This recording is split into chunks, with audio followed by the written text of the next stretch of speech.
السلام عليكم ورحمة الله وبركاته.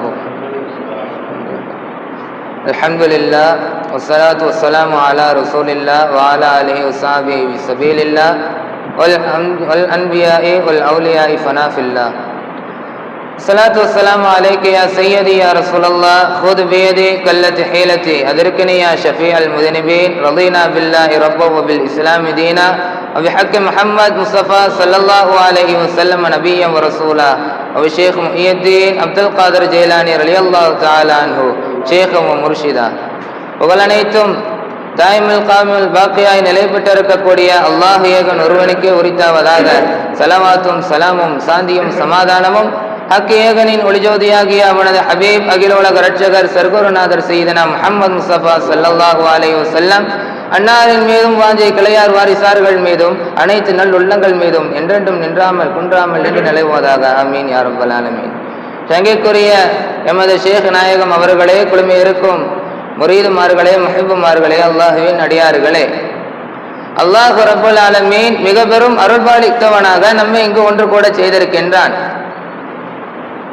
Asia கண்டத்திலே இந்த ஆசியாவின் இரண்டு ஒளிகள் என சொல்லப்படக்கூடிய இரண்டு குத்துபுமார்களில் ஒருவரான சையதுனா கௌசனா குத்துபுல் ஹிந்த் அத்தாஇ ரசூல் ஹாஜா கான் ஹாஜா மொய்னுதீன் ஜிஷ்டி அஜ்மீரி ரலியல்லாஹு தஆலா அன்ஹு அன்னாரினுடைய மகத்தான தினத்திலே, மாபெரும் தினத்திலே, மகத்தான நிகழ்விலே, அல்லாஹ்வின் அருளிலே, அவுலியாக்களின் தயவிலே, ஷேகுமார்களின் தயவிலே நம்மை இங்கு அல்லாஹ் ஒன்று கூடியிருக்கின்றான். இதே போன்ற ரப்பு ஜல்ல ஷானஹு தஆலா நம் அனைவரையும் மறுமையிலே பெருமான் நாயகத்தினுடைய சபையில் ஒன்று கூடக்கூடிய நசீபை தந்து அருள் புரிய வேண்டும். ஆமீன். வேறுபட்ட ரப்பு ஜல்ல ஷானஹு தஆலா இன்றைய தினத்தை கௌசனா குத்துபுல் ஹிந்த் அத்தாஇ ரசூல் ஹாஜா கான் மொய்னுதீன் ஜிஷ்டி அஜ்மீரி நாயகத்தினுடைய அந்த பெயரினால் சிறப்புப்படுத்தி இருக்கின்றான். பொதுவாக ஒரு வரலாற்று நிகழ்வென்றாலே அந்த வரலாற்றினுடைய காலத்துக்கே நம்ம போக வேண்டியிருக்கும். இன்றைய கதாநாயகராக திகழக்கூடியவர்கள் கிட்டத்தட்ட 900 வருடத்திற்கு முன்பதாக ஹிஜ்ரி 530 ரஜப் பிறை 17 பிறந்தார்கள். சையதுனா ரியாசுத்தீன் அஹ்மத் அல் ஹசனி ரலியல்லாஹு தஆலா அன்ஹு ரசூல் ஸல்லல்லாஹு அலைஹி வஸல்லம் அன்னாரினுடைய வழியிலே ஹசன் நாயகத்தினுடைய கிளைகளில் வந்த ஹசன் நாயகத்தினுடைய 13 தலைமுறை பேர பிள்ளையாக அவதரித்தவர்கள் சையதுனா ரியாசுத்தீன் அல் ஹசனி ரலியல்லாஹு தஆலா அன்ஹு. அன்னாரினுடைய மகனார் சையதத்தினா அல் உம்முல் வரா ரலியல்லாஹு தஆலா அன்ஹா அல் ஹுசைனியா அவர்கள் ரசூல் ஸல்லல்லாஹு அலைஹி வஸல்லம் அன்னாரினுடைய பேரப்பிள்ளை சையதுனா ஹுசைன் ரலியல்லாஹு தஆலா அன்ஹு அன்னாரினுடைய வழிவந்த வாரிசாக ஹசன் நாயகத்திற்கும் ஹுசைன் நாயகத்தினுடைய வம்சத்திற்கும் தொடர்பு படுத்தக்கூடிய வகையிலே பிறந்தவர்கள் தான் கௌசனா குத்துபுல் ஹிந்த் வலியுல் ஹிந்த் ரலியல்லாஹு தஆலா அன்ஹு அன்னவர்கள். அப்பேற்பட்ட சிறப்பிற்குரிய உன்னதமானவர்கள். நம்ம சாதாரணமாட்டு எல்லா அவுலியாக்கள் அப்படின்னாலே ஒரு மற்ற மனிதர்களுக்கும் அவுலியாக்களுக்கும் என்ன வித்தியாசம்? அல்லாஹ் 2 விஷயத்திற்காக அவுலியாக்களை கொண்டு வருவான். ஒன்று ஒரு சமுதாயத்திற்கு முன்னுதாரணமாக, இன்னொன்று ஒரு சரியக்கூடிய சமுதாயத்தை நிலை நிறுத்துவதற்காக. அப்ப வழிமாறுகளை 2 வகையா பிரிக்கிறாங்க. அல் அத்தாஇ அல் கஷ்பி, அக்கஷ்பி அல் அத்தாஇன்னு 2 வகையா பிரிக்கிறாங்க. அத்தாயின்னு சொல்லியாச்சுன்னா சமுதாயம் சரியக்கூடிய நிலையில அல்லாஹ் ஜல்ல ஷானஹு தஆலா அந்த சமுதாயத்தை தூக்கி நிறுத்துவதற்காக பிறக்கும் பொழுதே கராமாத்துகளோட, பிறக்கும் பொழுதே விலாயத்துகளோட, ஹிதாயத்துகளோட பிறக்கக்கூடிய அவுலியாக்கள் அவங்களத்தான் அல் அத்தாயின்னு சொல்லுவாங்க. அப்ப கஷ்பின்ற வகையை சார்ந்த அவுலியாக்கள் யாரு? அதே போன்றுதான் அல்லாஹ்வுடைய வழியிலே வந்தவர், அல்லாஹ்வுடைய அந்த அருளிலே வந்தவர்கள் பிறக்கும் பொழுது மனிதர்களோடு மனிதனாக பிறந்து மனிதனோடு சாதாரண மனிதனாக வளர்ந்து அவர்களுடைய ஏதோ ஒரு அமலின் காரணமாக அல்லாஹ் அவர்களை மக்களின் முன்னுதாரணமாக, மக்களின் வழிகாட்டியாக அல்லாஹ் ஆக்கிறான். அவர்கள் மூலியமாட்டு விலாயத்தையும் ஹிதாயத்தையும் வெளிப்படுத்துறான். அப்பேற்பட்டவர்கள் கடினத்தையும் கஷ்டத்தையும் துயரத்தையும் துன்பத்தையும் எல்லாம் தாண்டி ரப்பி ஜல்ல ஷானஹு தஆலாவை அடையக்கூடியவர்கள். அப்பேற்பட்ட பாக்கியம் பெற்ற மகான்களில் தான் அல்லாஹ் ஜல்ல ஷானஹு தஆலா சமுதாயத்திற்கு முன்னுதாரணங்களை ஏற்படுத்தி வச்சிருக்கிறான். ஆனா நம்ம கௌசநாயகம் எப்படி தெரியுமா? நம்ம அஜ்மீர் கௌசநாயகம் அவர்கள் அத்தாயி வழியில வந்த கஷ்பி, அதாவது அத்தாரியாட்டு பிறந்தாங்க. பிறக்கும் பொழுதே கராமாத்துகளோட விலாயாத்தோட ஹிதாயத்தோட பிறந்த கௌச நாயகம் அவர்கள் பிறக்கும் பொழுதே அத்தாயி வழியாக பிறந்து கஷ்மி வழியினுடைய பாதையில கஷ்டத்தையும் கடினத்தையும் துன்பத்தையும் துயரத்தையும் கொண்டு அல்லாஹ்வை அடைய விரும்பினார்கள். பிறக்கும் பொழுதே கராமாத்துகள் எக்கச்சக்கமா குமிஞ்சிருந்தாலும் கடினமான பாதையிலே இறைவனை அடைந்து சமுதாயத்திற்கு முன்னுதாரணமாக திகழ வேண்டும் அப்படின்றத ஒரு ஆசையாட்டு வச்சிருந்தாங்க. சிறிய வயதிலேயே தாய் தந்தை இறந்து போயிட்டாங்க. தாய் தந்தையினுடைய வஃபாத்தை சின்ன வயது தாங்கிக்கிட முடியாத வயதிலேயே தாய் தந்தையினுடைய மரணம் நிகழ்விட்டது. 9 வயதிலான ஹாஃபில். இன்னைக்கு நம்ம நிறைய இடங்கள்ல தமிழ்நாட்டுல பெரிய அளவுல பேனர் அடிச்சு 15 வயதுல ஹாஃபில், 10th படிச்சுக்கிட்ட ஹாஃபில் அல் மாஹிர்னு பெரிய லெவல்ல ரொம்ப கண்ணியப்படுத்துறாங்க. 10ஆம் கிளாஸ் படிக்கிற வயசுல ஹாஃபில் ஆயிட்டாரு, ஸ்கூல் படிக்கிற காலத்திலேயே ஹாஃபில் ஆயிட்டாரு, எங்கேயும் நடக்காத அற்புதம் அப்படின்லாம் பாராட்டுறாங்க. ஆனா இஸ்லாமியர்களுடைய வரலாறுகளை புரட்டி பார்த்தா தெரியுது, எல்லா வழிமார்களுமே சிறிய வயதிலே குர்ஆனை விளங்கக்கூடியவர்களாக இருந்தாங்க. சிறிய வயதிலே குர்ஆனை முழுமையாக மனதில் ஏற்றவர்களாக இருந்தாங்க. எத்தனையோ அவுலியாக்களுடைய வரலாறு எடுத்து பார்த்தாச்சுன்னா அவங்களுடைய பிறப்பிலே குர்ஆனை ஓதக்கூடிய ஷாவுல் ஹமீது நாயகம் அவர்கள்லாம் பிறக்கும் பொழுதே அவங்க ஹாஃபிலாட்டு, அவங்களுடைய தாயினுடைய கிருபையில தாயினுடைய அந்த அவங்க ஹாஃபிலுல் குர்ஆன் பிறக்க வயிற்றுல இருக்கிற குழந்தைய வயிற்றுல வச்சுக்கிட்டே குர்ஆனை ஓதி ஓதி ஓதி ஓதி பிறக்கும் பொழுதே ஹாஃபிலா பிறந்தாங்க. அதே போலதான் கௌச நாயகம் அவர்கள் 9 வயதுல முழு குர்ஆனையும் தஃசீர்களுடைய விளக்கமாக தெரிஞ்ச ஒரு ஹாஃபில் ஆயிட்டாங்க. இப்படி விளக்கமாக தெரிஞ்சு குர்ஆனை மனனம் செய்து அதை பரிபூரணம் பெற்ற பிறகு அந்த குர்ஆனை கொண்டு அதிகமாட்டு தன்னுடைய வாழ்க்கையில அப்ளை பண்ணி பார்த்துக்கிட்டே இருந்தாங்க. ஒவ்வொரு ஆயத்தையும் இதுதான் அவுலியாக்களுடைய மனனம், இதுதான் ஷேகுமார்களுடைய மனனம். நம்ம உமர் நாயகம் அவர்கள் குர்ஆனில் கால்வாசிய மனப்பாடம் பண்றதுக்கு 10 வருடங்கள் ஆச்சாம். ஏன் 10 வருடம் ஆக போகுது? இன்னைக்கெல்லாம் பார்த்தாச்சுன்னா 2 வருஷத்துல முழு குர்ஆனை மனனம் பண்ற அளவுல பிள்ளைகளுக்கு திறமை இருக்குது. அதற்காக வருடங்களை சுருக்கிட்டோம். நம்மளுடைய ஹிஃபுல மதரசாக்களுடைய கட்டமைப்பு இருந்தாலும் எப்படி குலஃபா ராஷிதீன்கள் ஒருவரான உமர் நாயகத்திற்கு கால்வாசி குர்ஆனுக்கு 10 வருடம் ஆச்சு தெரியுமா? ஒவ்வொரு ஆயத்தையும் மனனம் செய்து அதன்படி வாழ்க்கையில் ஒரு நிகழ்வை நகர்த்தி காட்டாம அடுத்த ஆயத்தை மனப்பாடம் செய்ய மாட்டாங்க. ஒரு ஆயத்தை மனப்பாடம் செய்தாச்சுன்னா அதற்கு அமல் செய்யணும். இதுதான் அவுலியாக்களினுடைய வழிமுறை. அந்த வழிமுறையில 9 வயசுல ஹாஃபில் ஆயிட்டாங்க. அதற்கு பிறகு ஃபுல்லா என்னது வாழ்க்கையில அதை நிகழ்த்தி காட்டுவதுதான். இப்படியே வருடங்கள் போகுது. 18 வயசுல தந்தையினுடைய மரணத்திற்கு பிறகு தந்தையினுடைய மிகப்பெரிய ஒரு தோப்புக்கு சொந்தக்காரங்களாகிறாங்க. அதை நிர்வாகம் செய்யக்கூடிய ஆற்றல்ல இருக்கக்கூடியவங்க அதை நிர்வாகியாக முழு சர்வ நிர்வாகியாக அதை வழிநடத்தி கொண்டு போயிட்டு இருக்கிற வேலையில தான் ஒரு நாள் அவங்களுடைய வாழ்க்கைக்கே ஒரு பெரிய திருப்பு முனை. எல்லாருடைய வாழ்க்கையிலும் ஒரு திருப்பு முனை. அவன் இவ்வளவு எளிமையான ஒரு திருப்பு முனைன்றது யாருக்கு அமையாது? ஒண்ணுமே இல்லை. ஒரு இனிப்பை சாப்பிட்டாங்க, வாழ்க்கையே மாறி போயிருச்சு. ஆச்சரியமா இருக்கா? அது பெரிய விஷயம் ஒண்ணும் இல்லை. உலியாக்களுடைய வாழ்க்கையில இது சகஜமான விஷயம்தான்.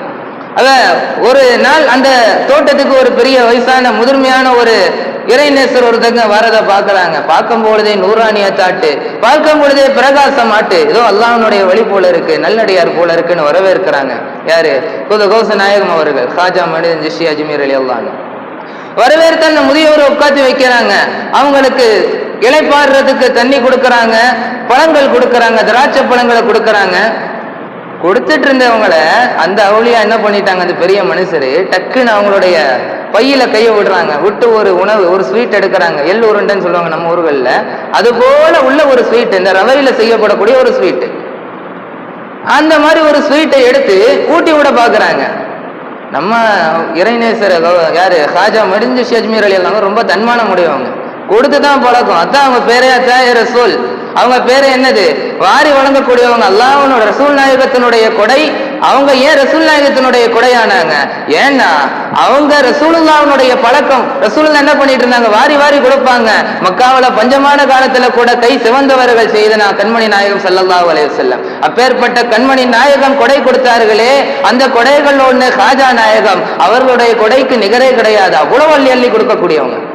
கொடுத்துதான் பழக்கம், வாங்கி பழக்கம் கிடையாது யார்ட்டையும். அப்ப முதல்ல ஒரு முதியவர் அவங்களுக்கு என்ன ஒரு இனிப்பு பண்டத்தை கொடுக்கறாங்க. இனிப்பு தானே வாங்கிடலாம், ஆனா வாங்கல, மறுத்துறாங்க. பெரியவங்களே நீங்க சாப்பிடுங்க, எனக்கு வேணாம், நீங்க சாப்பிடுங்க, நல்லா பரக்கத் செய்யும். அந்த பெரியவங்க வற்புறுத்துறாங்க, நீங்க சாப்பிடுங்க. மொயினுதீன் ஹாஜா நீங்க சாப்பிடுங்க, ஹாஜா நீங்க சாப்பிடுங்க, திருப்பி திருப்பி வற்புறுத்துறாங்க.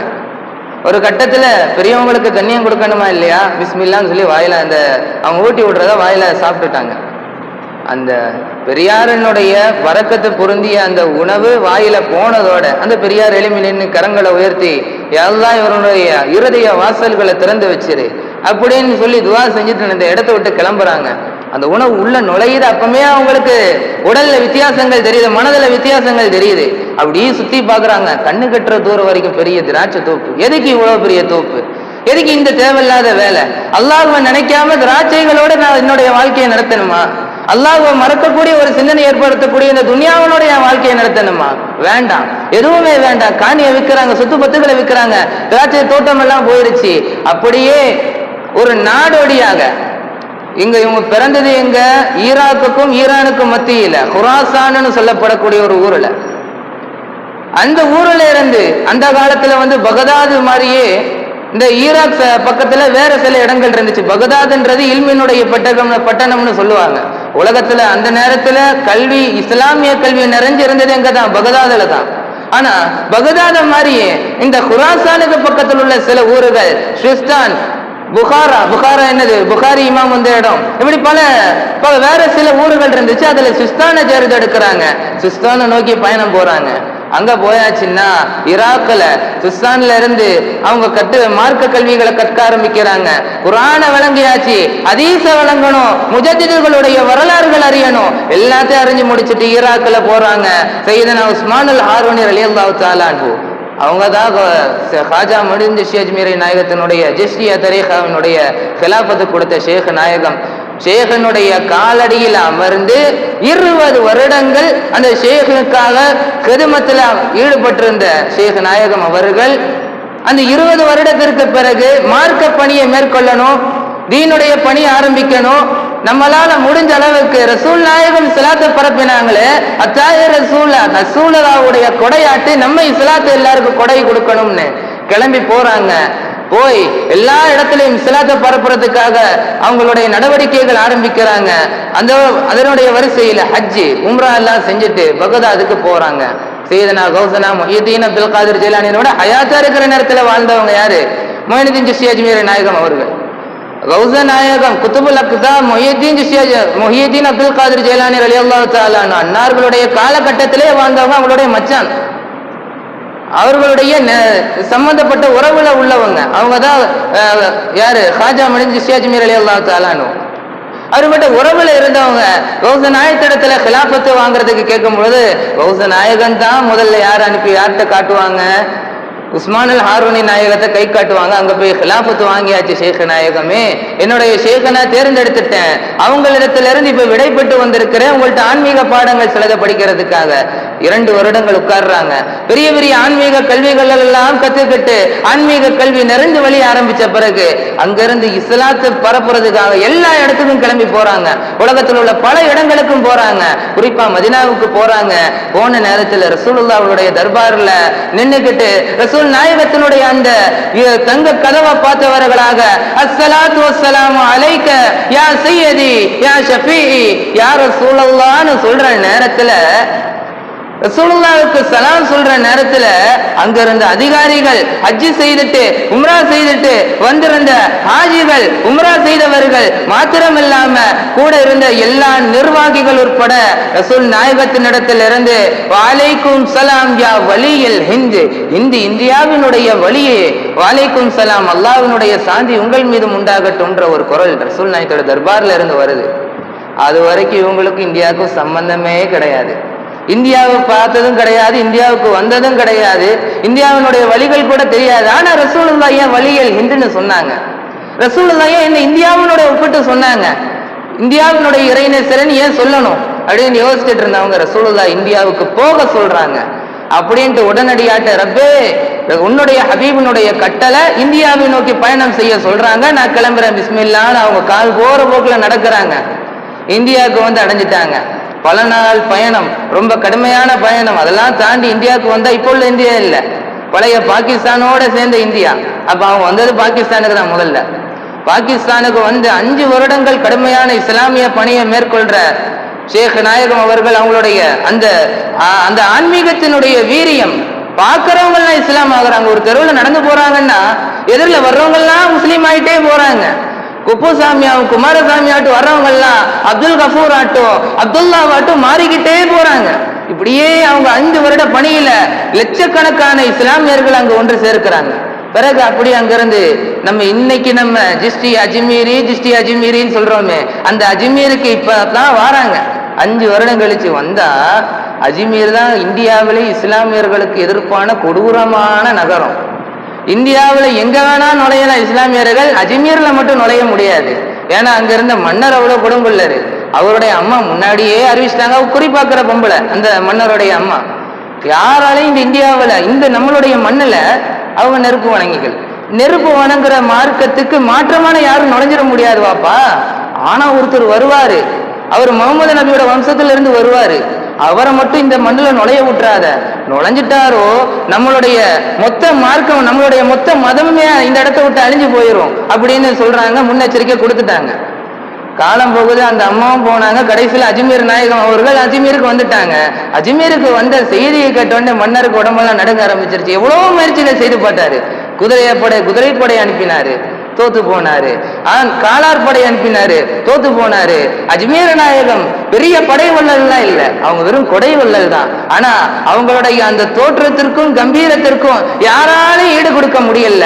வர்றவங்க எல்லாரும் எதிர்க்க நிக்கிறவங்க எல்லாரும் அவங்களை எதிர்க்கவே மனசே வராது. அந்த மாதிரி எல்லாம் ஆக்கி விட்டுருவான். கடைசியில் அவர் சரணடைஞ்சாரு, இஸ்லாம் ஆனாரு, இஸ்லாத்துல கரை கண்டாருன்றது பிற்கால வரலாறு. ஆனா இதுல பார்க்க வேண்டியது என்னன்னா, காலார் படையோ குதிரைப்படையோ எந்த படையும் வந்தாலும் ஏன் அவங்களுடைய தோற்றம் என்ன, அப்படி அதுல என்ன வித்தியாசம்னு பார்த்தாச்சுன்னா, அவங்களுடைய தோற்றம் ரசூலுல்லாஹ்வுடைய தோற்றம். தன்னுடைய தோற்றத்தில் நபி நாயகத்தை வெளிப்படுத்தினாங்க. யாரு? காஜா மொய்னுதீன் சிஷ்தி அஜ்மீர் ரலியல்லாஹு தஆலா அன்ஹு. தன்னுடைய தோற்றத்தை கொண்டு, அதனாலதான் அவன் நடக்கிற இடமெல்லாம் இஸ்லாம் ஆயிட்டே வந்தாங்க. ரசூலுல்லாஹ்வுடைய நற்குணம் அப்படி. காஜா நாயகத்தினுடைய நினைவு தினத்துல இன்னைக்கு இருக்கிறோமே, எதுக்கு இந்த நினைவு தினத்துல காஜா நாயகத்தை பத்தி பேசணும்? 2 நாள் மௌலிது சிறப்பா ஓதிட்டோம். அதுக்கு பிறகு நம்ம ராத்திபு மஜ்லிஸ், தபுருக்கு, அவங்களுடைய பரக்கத்து பொருந்திய துவா, இதுல ஏன் வருடம் காஜா நாயகத்தை நினைவுபடுத்தி இருக்கிறோம் தெரியுமா? ஏன்னா அல்லாஹ் குர்ஆன்ல சொல்றான், லக்கத் கான லக்கும் ஃபீ ரசூலுல்லாஹி உஸ்வத்துல் ஹஸனா. உங்களுடைய பெருமான் நாயகம், உங்களுடைய ரசூலுல்லாஹ்விடத்திலே உங்களுக்கான நற்குணம் முன்மாதிரி அமைக்கப்பட்டுள்ளது. அவங்களுடைய ரசூலை பின்பற்றுங்க, ரசூலுல்லாஹ்வை பார்த்துட்டு உங்களுடைய வாழ்க்கையை அமைச்சுக்கிடுங்க. அதற்கான உதாரணமே காஜா நாயகன் தான். அவங்க நாயிபு ரசூலுல்லாஹ் ஃபில் ஹிந்த், இந்த இந்தியாவில் ரசூல் ஸல்லல்லாஹுவினுடைய பிரதிநிதி, ரசூலுல்லாஹ்வுக்கு பதிலாக அவர்களுடைய பணியை எடுத்தவங்க வந்த காஜா அப்படின்ற மாதிரி அவுலியாக்கள் கற்று தந்திருக்கிறாங்க. அப்ப ரசூலுல்லாஹ்வை தன்னுடைய முன்மாதிரியாக எடுத்ததற்கு இன்று வரைக்கும் பல கோடி மக்கள் காஜா நாயகத்தை முன்மாதிரியா எடுத்துட்டு வராங்க. நம்மளுடைய ஆட்கள் எல்லாம் பிராமணன் பூநூல் கட்டுறதுக்கு வெக்கப்பட மாட்டான், கிறிஸ்துவன் பிளஸ் செயின் போடுறதுக்கு வெக்கப்பட மாட்டான், இஸ்லாமியர்கள் தொப்பி போட்டுட்டு வெளியே போறதுக்கு வெக்கப்படுவாங்க. இந்த ஜுப்பா இஸ்லாமியர்கள் யாரு போடணும்? ஆலிம்கள் தான் போடணும் கிடையாது, எல்லாருமே போடணும்.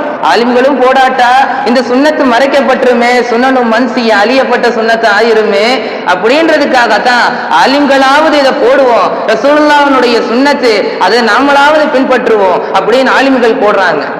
அப்ப ரசூலுல்லாஹ்வுடைய சுன்னத்தை நம்மளுடைய வாழ்க்கையில முன்மாதிரியா கொண்டு வரதை கொண்டு அல்லாஹ் நம்மளை பல கோடி மக்களுக்கு முன்மாதிரியாக ஆக்கி அருள் புரிவான்றதற்கான பெரும் உதாரணம் அந்த 900 வருடங்களுக்கு முன்பு வாழ்ந்து காட்டிய வள்ளல், இன்றளவும் அனைவரின் மனதிலும் வாழ்ந்து கொண்டிருக்கக்கூடிய அத்தாஹி ரசூல் காஜா மொய்னுதீன் சிஷ்தி அஜ்மீர் ரலியல்லாஹு தஆலா அன்ஹு அவர்கள். இன்ன வரைக்கும் அஜ்மீர்ல போயாச்சுன்னா வடநாடுல எந்த சைடு வேணா போங்க, எந்த சைடு போனாலுமே காஜா மொய்னுதீன் சிஷ்தி அஜ்மீரின்னு சொன்னா தெரியுமோ இல்லையோ, அத்தாஹி ரசூல் சொன்னா எல்லாருக்குமே தெரிஞ்சிடும். அவ்வளவு கொடை வள்ளல், அவ்வளவு அள்ளி கொடுத்தாங்க. ஆனா ஒண்ணுமே இருக்காது. அவங்கள வர்ணிக்கும் போது வரலாற்று ஆசிரியர்கள்லாம் சொல்லுவாங்க, அவங்க ஒரு ஃபக்கீரோட உருவத்துல இருப்பாங்க, கையில ஒண்ணுமே இருக்காது, போட்டிருக்கிற உடம் மட்டும்தான். ஃபக்கீர்கள் கூட இருப்பாங்க, ஃபக்கீருடைய தோற்றத்துல இருப்பாங்க. ஆனா வாரங்களுக்கெல்லாம் அள்ளி கொடுத்துக்கிட்டே இருப்பாங்க. அதுதான் அல்லாஹ் ஜல்ல ஷானஹு தஆலாவுடைய மிக பெரும் குதிரத்தாக அல்லாஹ் அவுலியாக்கள் ஆக்கி வச்சிருக்கிறான். நம்ம இன்னைக்கு பார்க்கிறோம், நம்மளுடைய இந்த அவுலியாக்களை நினைவு கூறுவதற்கான, நினைவு கூறுவதனால் ஏற்படக்கூடிய மாற்றங்கள் நம்மளோட மனசுல எங்கேயோ ஒரு இடத்துல ஹிதாயத்து ஒளிஞ்சுக்கிட்டே இருக்கும். அவுலியாக்களை கொண்டு அது புதுப்பிக்கப்பட்டுக்கிட்டே இருக்கும். அல்லாஹ் இப்ப நம்ம பாக்குறோம், நம்ம அவுலியாக்கள்னு பேசுறோமே, நிறைய இடங்கள்ல இந்த அளவுக்கு இப்ப ஆயிட்டு போயிருக்குதுன்னா, முதல்ல அவுலியாக்கள் சுன்னத் ஜமாத் அப்படின்னு பேசிட்டு இருந்தாங்க.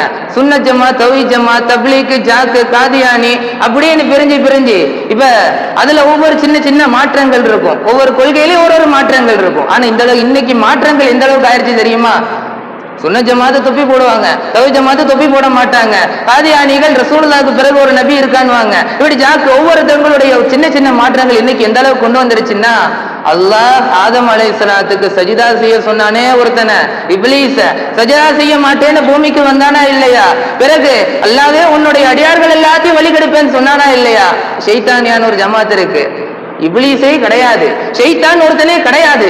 அப்படின்னு என்ன அர்த்தம்? நரகமே கிடையாது, பாவமே கிடையாது, செய்யறதெல்லாம் செய்யலாம், சக்தி கொடுக்கிறவன் அல்லாஹ் தான்.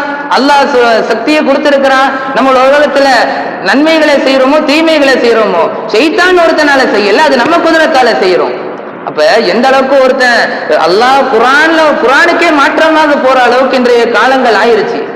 கவனிக்க வேண்டிய விஷயம் என்னன்னா, மை ஹதி அல்லாஹ் ஃபலா முதில்லலா வமை யுதில்லு ஃபலா ஹாதி அல்லாஹ். அல்லாஹ் யாருக்கு நேர்வழி காட்டுறானோ அவனை வழி கெடுக்கிறவன் யாரும் இல்லை. ஆனா வழி கெடுக்கிறவன் அல்லாஹ் யாரை முடிவு பண்ணிட்டானோ அவனுக்கு நேர்வழி காட்டுறது யாருமே கிடையாது.